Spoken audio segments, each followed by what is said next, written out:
빌립보서 1장 9절로 11절까지를 한 절씩 읽고 마지막 절은 함께 읽으시겠습니다.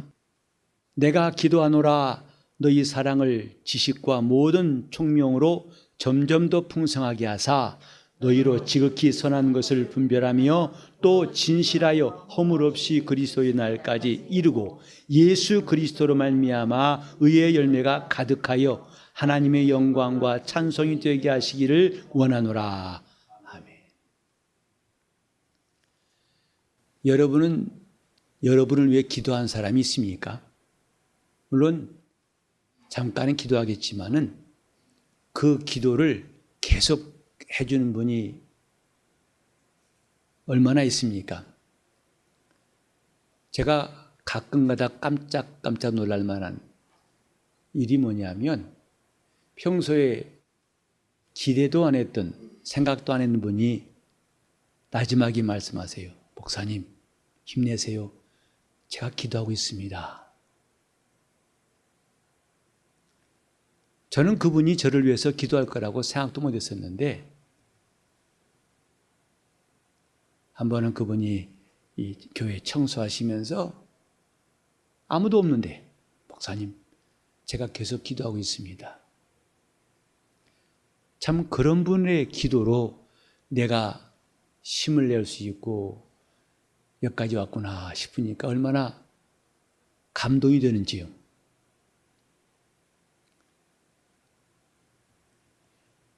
기도하는 일이 아무것도 아닌 것 같지만 사실 신앙생활함에 있어서 가장 귀한 거라 생각합니다. 만약에 기도가 없다면 무슨 일이 일어날 수 있고 무엇이 가능할까? 이 본문에도 바울은 빌립보 교회를 위해서 그가 서두에 하는 말이 내가 기도하노라. 내가 기도하노라 그랬어요. 사도가 기도하지 않는 사도가 있겠으며 교사가 기도하지 않는 교회가 있겠습니까? 교사가 있겠습니까? 구역장이 기도하지 않는 구역장이 있을까요? 바울은 내가 기도하노라. 이 말에 몇 가지의 좀 상과점이 있어가지고 오늘 이 성경을 읽었습니다. 내가 기도하노라. 첫째로 이 바울의 기도는 우리 앞에도 말했지만은 3절에도 내가 너희를 생각할 때마다 나의 하나님께 감사하고 또 4절에 간구할 때마다 너희 무리를 위하여 기쁨으로 항상 간구한다 그랬어요. 할 때마다 기도할 때마다 내가 너희를 기도한다. 생각나면 기도하는 것이 아니고 어쩌다 기도한 것이 아니고 마지못해 기도한 것이 아니고 내가 간구할 때마다 너희를 위해서 하나님께 기도한다. 바울 사도의 기도가 목회자로서 참 부러운 것이 바로 이 점입니다. 바울은 첫 번째 목회지 빌립보 교회입니다. 최초의 선교지이면서 바울이 세운 교회가 빌립보 교회예요. 그런데 사도 바울이 빌립보 교인들을 향해서 내가 너희를 위해 기도하노라. 이것만큼 목회자가 성도들에게 담대한 말이 또 있을까? 내가 집사님을 위해 기도하고 있습니다. 사도들이 자기들의 직분에 대해 말할 때 구제하는 일에 너무 치우쳐서 하나님 말씀을 전하는 것과 기도하는 일에 소홀함을 보고서 집사를 안수해서 그들로 구제하게 하고 이제 우리는 말씀 전하는 것과 기도하는 일에 전무할 것이다 그랬죠. 기도하는 일이 그토록 중요한 일이기 때문에 그래서 목회자가 성도들에게 할 수 있는 말은 나는 당신을 위해 기도하는 목사입니다 하는 것처럼 자랑스러운 게 있겠습니까? 내가 너희를 위해 기도하노라. 그 기도는 기도할 때마다 빠지지 않고 그들을 위한 기도. 아까도 말했던 그분들이 어쩌다 기도했다고 말하지 않습니다. 목사님 힘내세요. 기도하고 있습니다. 바울 사도의 기도가 참 부러운 것, 그런 기도할 때마다.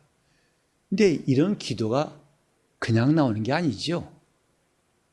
사실 교인들 가운데에서도 기도해야 할 기도하는 사람들이 몇 가지가 있어요. 그 가운데는 의무적으로 하는 기도도 있습니다. 꼭 해야 되니까, 기도해야 되니까 아까 말한 것처럼 목회자는 당연히 성도를 위해서 기도해야 한다. 그래서 어려운 일을 만났을 때, 들었을 땐 즉시 기도하고 기도의 역사를 해야 한다는 의무감, 기본적인 것이지요. 근데 꼭 의무감뿐만 아니고 그걸 넘어서면 또 한 가지가 있습니다. 뭐냐 하면은 어떤 때는요, 정말 자기를 극복하면서 기도해야 할 때가 있어요. 속 썩고 힘들고 괴로울 때 웬만하면 기도하기 싫은 사람이 있습니다. 인간적으로는, 감정적으로는 기도 좀 그만했으면 좋겠어요. 그 사람을 위해서. 그러나 그럴 수 없기 때문에 주님께서 분부하신 말씀을 기억하고 자기 감정을 초월하고 기도해야 할, 사실 그때는 기도가 힘들지요. 그러나 그렇게 하는 기도도 있습니다. 세 번째로는 뭐냐 하면은 정말 그 사람만 생각하면 기도가 나오고 기도하고 싶은 사람이 있어요. 그들을 위해서 기도하고 싶어서 기도하지 않고는 견딜 수가 없어요. 사도 바울의 빌립보 교인을 위한 기도는 첫 번째도 아니고 두 번째도 아니고 세 번째라 생각합니다. 그 기도가 마지못해서 하는 기도도 아니고 너무 싫고 힘들지만 참고 하는 기도도 아니고, 이제 빌립보 전체를 읽다 보면은 바울의 기도가 대단히 그 빌립보 교인들을 향해서 얼마나 열정이 있고 애착이 있고 사랑이 있는가를 볼 수 있기 때문에 이제 내가 기도하노라 하고 기도할 때 그 바울의 기도 내용은 당연히 세 번째일 것입니다. 그만큼 기도한 일이 바울에게는 이들을 위해서 기도하는 것이 참 귀하다고 생각해서 기뻐서 자원함으로 열심을 가지고 계속 기도를 하게 되는 것이죠. 우리는 하나님 앞에서 기도하는 시간들을 갖고 있습니다. 주로 자신을 위해 기도할 때도 있지만은 많은 경우에 다른 사람을 위해서 기도할 때도 있습니다. 또 그런 시간들이 점점 많아지는 것이 이제 직분을 맡게 되고 또 신앙생활을 오래 하면서 그렇게 된다고 생각합니다. 그러니까 신앙생활을 오래 할수록 점점점 기도의 분량이, 기도할 대상이, 기도할 사람이 많아진 것은 자연스러운 것이다 이 말이죠.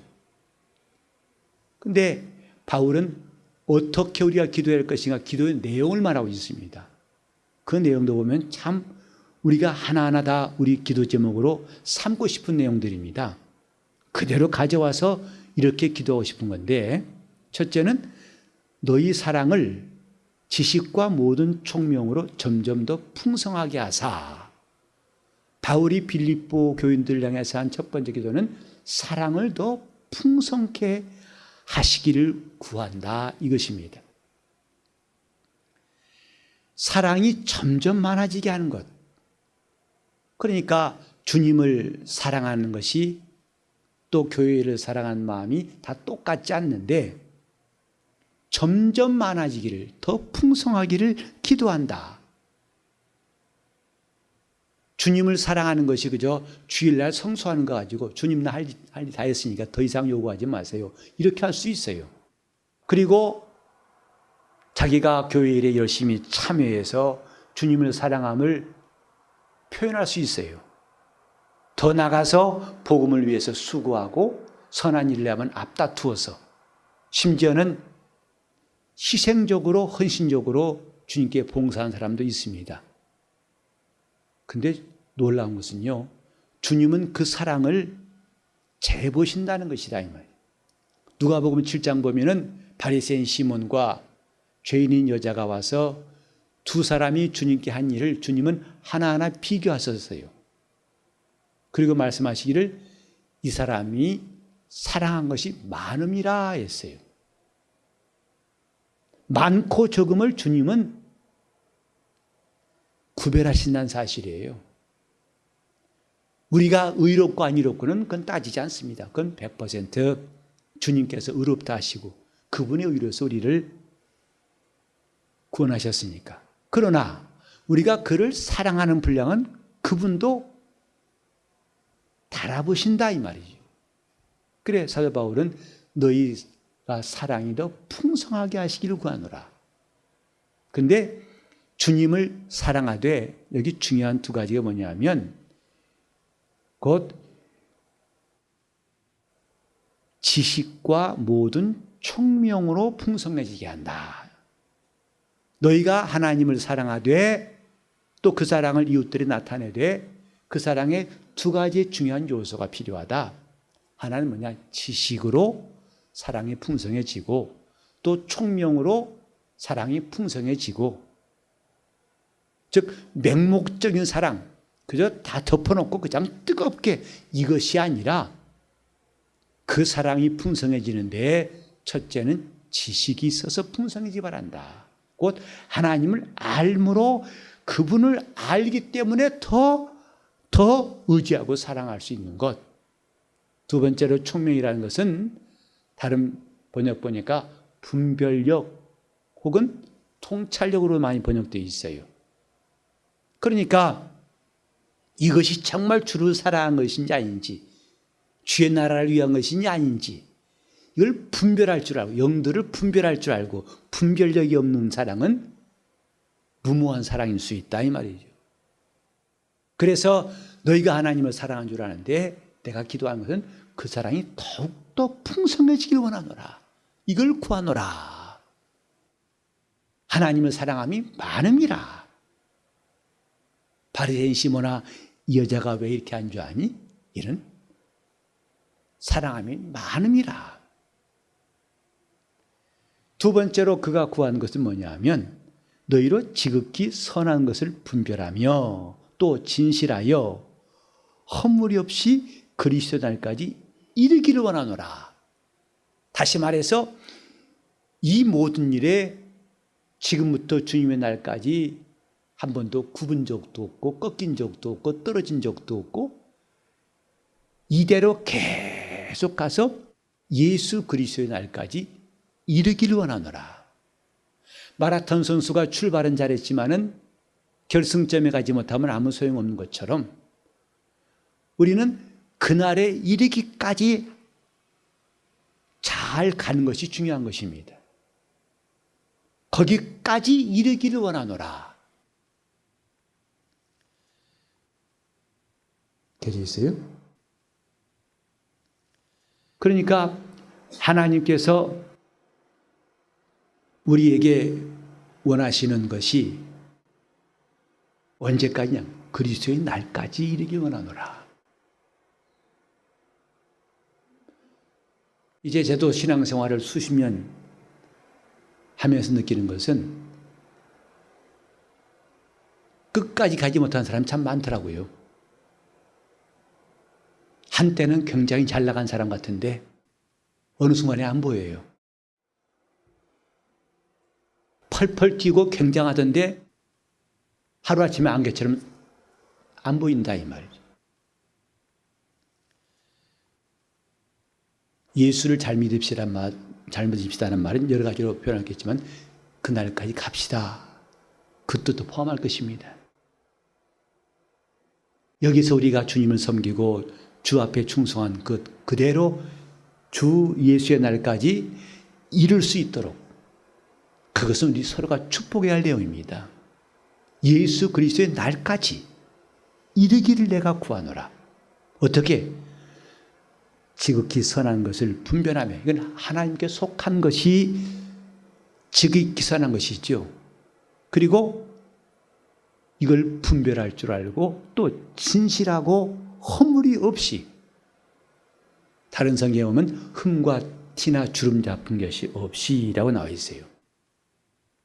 이렇게 되기를 진정으로 구하는 거거든요. 이게 바울 사도가 빌립보 교회를 위한 간구 내용입니다. 우리도 어떻게 하면은 끝까지 중간에 마디가 지고 변덕스럽지 않고 마침내 주 예수의 날까지 이룰 수 있을까? 참 사람 마음처럼 수시로 바뀌는 게 없다고 성경에도 기록되어 있고 우린 많이 보고 있죠. 조석간에 변한다고 하고요. 하루에도 12번 바뀐다는 말도 속담이 있습니다. 그러나 우리는 그런 속담에 내가 포함되지 않도록 주 예수의 날까지 이룰 수 있도록 우리는 그것을 진정으로 소원할 수 있는 사람이 되어야 합니다. 내가 이대로 이 믿음을 잘 지켜서 그리스도의 날까지 나를 이르게 도와주시옵소서. 내 믿음이 변치 않고 그날에까지 순적한 길을 주시고 마침내 주님 앞에 가장 충만한 모습으로 설 수 있도록 도와주시옵소서. 이것이 소망 있는 성도라면 누구나 다 아멘할 수 있는 내용일 거예요. 세 번째로 그 내용이 뭐냐면 예수 그리스도로 말미암아 의의 열매가 가득하여 하나님의 영광과 찬송이 되게 하시기를 원하노라. 그날의 일일 뿐만 아니라 마침내 너희가 하나님의 영광, 곧 하나님을 영화롭게 하고 하나님의 찬송, 그분을 찬송한 사람으로 그날에 그분의 찬송이 되고 그분의 영광 되기를 바라노라. 여러분 어떠세요? 이렇게 기도하고 싶지 않습니까?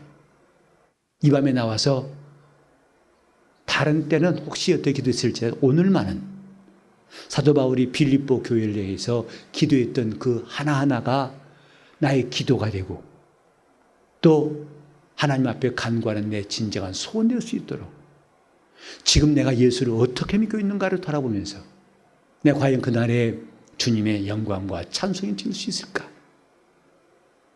내가 진실하여 허물 없이 그리스도의 날까지 이룰 수 있을까? 주님을 더욱더 풍성히 사랑하여 그들 중간에 불순물 같은 자기 열심이나 맹목적인 것이 아니라 지식과 총명함을 인하여서 그렇게 할 수 있을까? 저는 바울 사도의 이런 기도를 읽으면서 내가 너희를 위해 기도하노라. 이 말씀을 묵상하다가 떠오르는 것이 누가복음 22장 31절 말씀이에요. 시몬아 시몬아 내가 사단이 너희를 밀가부로도 청구했으나 내가 너를 위하여 내 믿음이 떨어지지 않기 위해서 기도하였노라. 바울이 빌립보 교인을 향해서 한 기도가 주님께서 기도하신 것과 오버랩돼 가지고 정말 주님께서 이렇게 기도하신 사람이 되는 것이 얼마나 귀하고 귀한가. 사도 바울이 기도한 사람, 혹시 여러분이 바울과 같은 시대에 됐다고 합시다. 그럴 수는 없겠지만 거의 2000년 동안 시간을 하지만 혹시 바울 사도가 이 교회의 담임 목사라고 합시다. 그 바울 사도가 기도하는 제목 가운데 여러분들이 포함된다면 기쁘시겠죠. 바울이 항상 기도하는 그 기도 속에 여러분의 이름이 들어있다면. 그러나 이건 이 정도가 아니라 우리는 부태여 2000년을 당기고 밀고 갈 것이 아니라 주님은 지금도 하나님의 우편에서 우리를 위해 간구하신다고 로마서 8장 34절에 말씀했습니다. 그런 성도가 되는 것이 얼마나 귀한가. 바울이 내가 기도하노라 하는 이 메시지가 증거다리가 돼가지고 주님이 기도하시겠다는, 내가 널 위해 기도하노라 하는 그 말씀과 함께 오늘 우리 영혼 속에 깊이 울림이 왔으면 좋겠습니다. 영적 생활은 그분이 도우시기 때문에 할 수 있습니다. 그분이 함께 하시기 때문에 승리할 수 있고, 그분이 붙드시기 때문에 일어날 수 있고, 그분이 역사하시니까 승리할 수가 있고, 그분이 도우시니까 우리는 담대할 수 있어요. 그분의 기도 없이는, 목사의 기도뿐만 아니라 그분의 기도 없이는 우리 영적 생활을 누구도 장담할 수가 없을지나 그분이 기도하신다면 우리는 끝까지 승리할 수가 있습니다. 아멘. 예수 그리스도의 사람, 이것이 얼마나 영광스러운 것인지 바울은 그 사랑하는 빌립보 교인들을 위해서 내가 기도하노라. 주님은 자기를 사랑하는 자들 향해서 내가 너를 위해서 기도하였노니, 성령께서도 우리 안에서 말할 수 없는 탄식으로 우리를 위해 간구하신다고 말씀했습니다. 우리가 이런 일 저런 일이 있을지라도 어쨌든 주님 편에 서 있는 것이 그저 경제적으로는 이 세상에서는 별로 유익이 없을지라도 영적으로는 아주 톡톡하게 유익한 것이 있습니다. 주님이 그 사람을 위해 기도하신다는 것이죠. 그분이 나를 위해 끝까지 나와 함께 하시고 나의 영혼을 위해서 기도하신다는 것이, 이것이 우리의 가장 든든한 자산이 되고 우리의 든든한 기업이 되어가지고 우리 주님께서 주시는 복을 마침내 누릴 수 있고 영생을 얻을 수 있는 사람이 되어야 할 것입니다. 내가 너를 위해 기도하노라. 우리는 하늘에서 주님이 기도하시고 또 교회에서 목사가 기도하고 또 여러분 주위에 여러분 이웃들이, 신앙의 이웃들이 여러분 영혼을 위해 기도한 일이 점점 많아질 수 있기를 예수 이름으로 축원합니다. 이것처럼 귀한 일이 또 있겠을까? 내가 하나님 앞에서 담대히 말할 수 있는 것, 나는 그분이 기도하신 사람이라는 것, 내 영혼이 주의 종의 기도를 계속 그 기도의 지원을 받고 있다는 것도, 아니 우리 성도들이 전혀 미처 생각지도 못했던 그 사람이 설마 나를 위해 기도했을 것이냐고 상상도 못했는데 여기저기서 여러분을 위해서 기도한 일이 많아진다는 것, 참 귀한 일 아니겠습니까? 우리 하나님 주신 복을 우리 모두가 지킬 수 있도록 나를 위해 기도하시는 주님의 역사가 더 충만하고 여러분을 위해 기도하는 사람들이 더 많아질 수 있기를 간구하시길 바랍니다. 기도는 하나님의 역사를 가져옵니다. 기도는 그분의 응답을 가져오게 되어 있습니다. 기도는 하나님의 확신을 우리의 마음에 심어주시는 역사입니다. 기도가 살아있을 때 우리 영혼은 살고, 기도가 살아있을 때 교회는 살아있게 됩니다. 누가 몇 명이 어떤 모양 어떤 교단이 중요한 게 아니라 기도가 살아있는 교회가 산 교회입니다. 시간 기도하실 때 내가 너희를 위해 기도하노라 하신 주의 명령이, 그 음성이 내 영혼에 크게 들릴 수 있도록 통성으로 간구하시겠습니다. 하나님 아버지, 우리가 주 예수 이름을 의지하고 주님을 사모하고 의지하오니 역사하여 주시기 원합니다. 하나님 아버지, 우리 영혼이 하나님 앞에서 기도하는 사람 될 수 있도록, 그래서 주님 앞에 설 때까지 흠도 점도 없이 주름 잡힌 것도 없이 설 수 있도록 인도하시기를 간절히 빌고 원합니다. 아버지여.